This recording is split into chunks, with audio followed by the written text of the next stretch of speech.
ఓటేసేది స్వేచ్ఛాయుతమైన హక్కు. అలాంటి ఓటేయడానికి కూడా వెళ్ళే పరిస్థితి లేకుండా టీడీపీ గూండాలు అడ్డుకున్నారు. కానీ 15 బూతుల్లో అయితే వైసీపీ ఏజెంట్లని లేకుండా చేశారంటున్నారు. అంత లేదు బాబు, ఆ చరిత్ర మీది. బూత్ ఏజెంట్లు కొట్టేది మీ తలకాయలు పగలగొట్టేది మీ చరిత్ర. మేము ఎన్ని చూడలేదు. ఒక అంజయ్ తాత నామినేషన్ కేసి తొడగొట్టి మీ ముందు సవాల్ చేశాడు, మీరు ఆపారు కాబట్టి. ఎందుకంటే ఇప్పుడు ప్రజాస్వామ్యం అనేది గెలిచిందండి, అసలు అడ్డుకునేది లేదు. వైసీపీ వాళ్ళే మేము చూసాం, కారులో ఓటర్స్ వెళ్తుంటే కారు అద్దాలు పగలగొట్టారు. వాళ్ళు ఇంటర్వ్యూ కూడా ఇచ్చారు మొన్న. మాకన్నీ తెలుసు, ప్రజలన్నీ గమనిస్తూ ఉన్నారు కాబట్టి మీకు అక్కడ పులివెందుల్లో డిపాజిట్ కూడా రాకుండా చేశారు.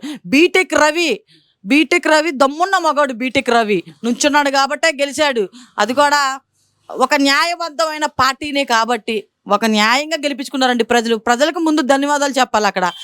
అక్కడ ఎప్పుడు అభివృద్ధికి నోచుకోలేదు. 30 సంవత్సరాల నుంచి ఓటే వేయలేదు. అక్కడ పాపం ఓటర్ ఎంత నరకయాత్ర పడి ఉంటే వాళ్ళు ఇప్పుడు 30 సంవత్సరాల తర్వాత ఇంత మెజారిటీ ఇచ్చారు. 10,000 ఓటింగ్ ఉన్న దగ్గర 7,000 చిలుకు ఓట్లేశారంటే ప్రజల గొప్పతనం.